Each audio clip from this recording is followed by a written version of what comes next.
Hello everyone, welcome back to our channel. आज की video में हम देखेंगे बीकॉम का जो नया सिलेबस है, जो एनईपी है मतलब न्यू एजुकेशन पॉलिसी है, उसके तहत बीकॉम का जो सिलेबस है वो बदल गया है मध्य प्रदेश में। तो यदि आप किसी और भी स्टेट में होंगे जहां पे कि एनईपी लागू है, तो बीकॉम का जो सिलेबस है मोर और लेस जो मैं बताऊंगा वही रहेगा। तो हम सबसे पहले बीकॉम फर्स्ट ईयर का सिलेबस देखेंगे, फिर सेकंड ईयर का देखेंगे और फिर हम थर्ड ईयर का देखेंगे। तो बीकॉम फर्स्ट ईयर में सबसे पहले बताने से पहले मैं ये कहना चाहूँगा कि जो न्यू एजुकेशन पॉलिसी आई है उसमें कुछ सब्जेक्ट मेजर सब्जेक्ट होते हैं, कुछ सब्जेक्ट माइनर सब्जेक्ट होते हैं, कुछ वोकेशनल होते हैं, कुछ इलेक्टिव्स होते हैं, कुछ फाउंडेशन होते हैं और इंटर्नशिप होते हैं। तो इस वीडियो में हम आपको बताएंगे कि कौन कौन से सब्जेक्ट होते हैं, इनके अंदर का जो बेसिक कॉन्सेप्ट है उसमें क्या होता है, उस सब्जेक्ट के अंदर हमें क्या पढ़ना होता है, और हम यहाँ साथ में ये भी बताएंगे आपको कि इन सब्जेक्ट को जब आप एग्जाम होगा तो उसका एग्जाम पैटर्न क्या होगा, मतलब कौन किस पेपर में थ्योरी होगा, किस में इंटरनल होगा, किस में प्रैक्टिकल होगा और किस टाइप से उसमें फाइल वगैरह बनेंगी। तो इस वीडियो को आपको अंत तक देखना है। इस वीडियो को देख लेने के बाद आपको पूरा क्लियर हो जाएगा कि new education policy Madhya Pradesh में जो हायर एजुकेशन द्वारा चलाई जा रही है, यानी कि मध्य प्रदेश में सारी यूनिवर्सिटी इस सिलेबस को फॉलो करेंगी। और यदि आप कोई और भी स्टेट में जहाँ पे न्यू एजुकेशन पॉलिसी चल रही है तो मोर और लेस सिलेबस यही रहेगा। तो सबसे पहले हम आइए देखते हैं कि बीकॉम फर्स्ट ईयर का क्या सिलेबस होता है। तो सबसे पहले हम देखते हैं मेजर सब्जेक्ट कौन कौन से होते हैं। तो मेजर सब्जेक्ट में सबसे पहले आता है फाइनेंशियल अकाउंटिंग। फाइनेंशियल अकाउंटिंग का मतलब होता है कि वो सब्जेक्ट जिसमें हम अकाउंट्स करते हैं फाइनेंशियल, जैसे ट्रायल बैलेंस बनाना, बैलेंस शीट बनाना, ये सब चीज़ें जो आते हैं वो फाइनेंशियल अकाउंटिंग में आता है। इसके साथ ही आपको business regulatory framework. Business regulatory framework का मतलब होता है जब आप बिजनेस करने जाते हैं तो उसका कौन कौन से रूल्स एंड रेगुलेशन होते हैं, किस विधि फ्रेम में आपको बिजनेस करना होता है, वो कहलाता है बिजनेस रेगुलेटरी फ्रेमवर्क। तो ये दो सब्जेक्ट होते हैं मेजर सब्जेक्ट। दूसरा सब्जेक्ट होता है माइनर सब्जेक्ट। माइनर सब्जेक्ट में हम पढ़ते हैं business organisation and communication. Business organisation communication का मतलब होता है कि बिजनेस के अंदर किस टाइप से हम अपनी कंपनी बना सकते हैं, किस टाइप से उसका ऑर्गेनाइजेशन बना सकते हैं, और साथ ही उसमें कम्युनिकेशन किस टाइप से होगा, टॉप टू बॉटम होगा, बॉटम टू टॉप होगा, या पीयर टू पीयर होगा। ये सब की कुछ इस सब्जेक्ट के अंतर्गत हम पढ़ते हैं बिजनेस ऑर्गेनाइजेशन एंड कम्युनिकेशन में। जो मेजर और माइनर ये तरीके से अलग होते हैं कि हम मेजर सब्जेक्ट उन सब्जेक्ट को कहते हैं जिसमें क्रेडिट स्कोर ज़्यादा होता है, जबकि माइनर सब्जेक्ट हम उसको बोलते हैं जिसमें कि क्रेडिट स्कोर थोड़ा सा मेजर से कम होता है।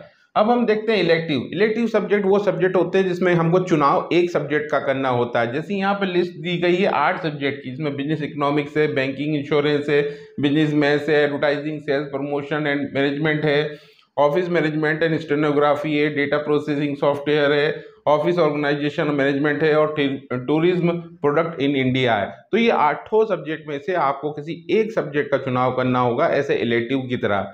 इसी तरीके से हम देखते हैं वोकेशनल। वोकेशनल सब्जेक्ट वो सब्जेक्ट कहलाते हैं जिसमें कि हमको ग्रुप ऑफ लिस्ट दिया होता है, तो बच्चा चाहे तो उसमें से कोई भी एक सब्जेक्ट ले सकता है।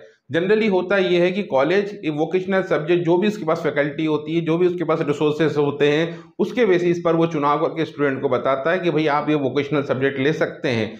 लेकिन यदि कोई स्टूडेंट कहना चाहता है कि नहीं मैं तो अपने हिसाब से कोई सब्जेक्ट पढ़ना चाहूँगा, लेकिन अगर वो सब्जेक्ट कॉलेज के रिसोर्सेज प्रोवाइड नहीं कर पाते हैं, तो उसके लिए उसको गवर्नमेंट के स्वयं के पोर्टल पर जाना होगा, जहाँ पे वो रजिस्ट्रेशन करा के वो सब्जेक्ट पढ़ सकता है, और सब्जेक्ट पढ़ने के बाद उस कॉलेज के प्रिंसिपल को जाके बता सकता है कि भाई मैंने ये सब्जेक्ट पढ़ लिया है, आप मेरी एग्जाम लें।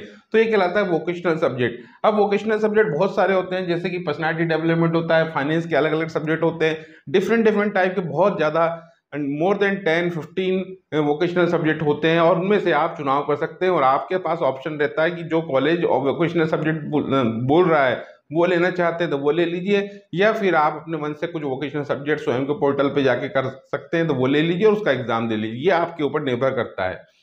इसी के साथ फाउंडेशन कोर्स होता है। फाउंडेशन कोर्स में 2 पेपर होते हैं, FC1 FC2। यहाँ पर FC1 में जो पेपर होता है वो हिंदी और इंग्लिश ये दोनों पेपर मिलाकर एक पेपर होता है। इसी तरह FC2 का जो पेपर होता है वो 2 पेपर है, एनवायरनमेंट और युवा को मिलाकर पेपर होता है। लेकिन यहाँ पर FC1 और FC2 के जो पेपर होते हैं वो MCQ बेस्ड होते हैं, यानी यहाँ पर आपको गोले दिए होते हैं जहाँ पे आपको डार्क करना होता है। तो ये ऑब्जेक्टिव टाइप का क्वेश्चन होते हैं, जबकि हम ऊपर से नीचे तक देखेंगे तो थ्योरेटिकल टाइप के क्वेश्चन होते हैं। अब हम आते हैं internship, apprenticeship, field project and community engagement.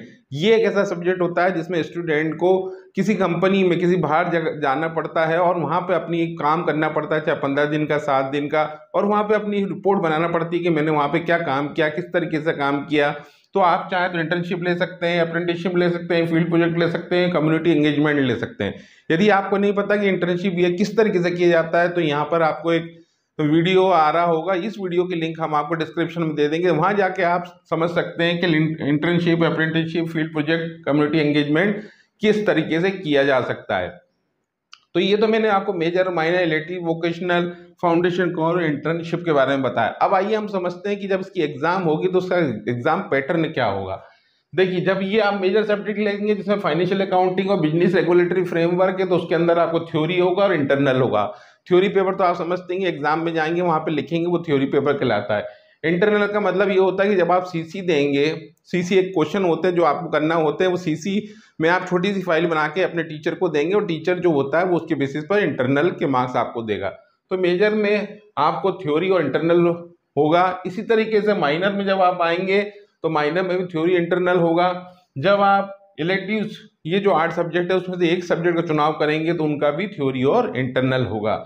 लेकिन जब आप वोकेशनल में आते हैं, जैसे मैंने अभी आप बताया वोकेशनल में कि बहुत सारे सब्जेक्ट होते हैं, उसमें से किसी एक सब्जेक्ट का चुनाव करना होता है, तो इसके अंदर आपको थ्योरी पेपर भी होगा, उसका इंटरनल भी होगा और प्रैक्टिकल भी होगा। प्रैक्टिकल का मतलब ये होता है कि बाहर से एक व्यक्ति आएगा जो आपका वाइवा लेगा और आपको काम बताना पड़ेगा कि हमने क्या काम किया उसके अंदर, वो कहलाता है प्रैक्टिकल। तो यहाँ पे थ्योरी, इंटरनल, प्रैक्टिकल तीनों होंगे वोकेशनल के अंतर्गत। अब अपन देखते हैं फाउंडेशन कोर्स में। फाउंडेशन कोर्स में जैसे कि मैंने बताया कि OAMR शीट होती है, उसमें अपन को रिस्पॉन्स देना होता है, उसमें सिर्फ थ्योरी का पेपर होता है, उसमें कोई इंटरनल नहीं होता है और ना ही कोई उसके अंदर प्रैक्टिकल होता है। अब जैसा कि मैंने बताया कि internship, apprenticeship, field project, community engagement, ये जब हम करते हैं तो इसके अंदर ना तो उसका थ्योरी होता है ना उसका इंटरनल होता है। जो यहाँ पे भी आपने internship, field project, community engagement या अप्रेंटिसशिप किया हुआ है, वहाँ पर आपको एक फाइल बनाना पड़ती है जिसमें A1, A2 फाइलें होती हैं। वो फाइलें आप डिफरेंट टाइप की बना सकते हैं और आपको जब कोई एक्सटर्नल आएगा तो उसके सामने आपको प्रेजेंटेशन देना होता है कि हमने क्या काम किया है। तो इसके बारे में मैंने बता ही दिया कि ये चीज़ आपको कैसे करना है, या इसके लिंक हम आपको डिस्क्रिप्शन में दे देंगे, तो वहाँ जाके भी आप इसको समझ सकते हैं। तो उम्मीद करता हूँ ये वीडियो आपको अच्छे समझ में आ गया होगा, जिसमें हमने देखा बीकॉम फर्स्ट ईयर का जो NEP सिलेबस है वो क्या होता है। अब जो नेक्स्ट वीडियो आएगा उसमें हम BCom second year NEP syllabus देखेंगे, फिर उसके बाद बीकॉम थर्ड ईयर का सिलेबस देखेंगे। तो इस वीडियो को ज़्यादा से ज़्यादा शेयर करें, इस वीडियो को लाइक करें, मेरे चैनल को सब्सक्राइब करें।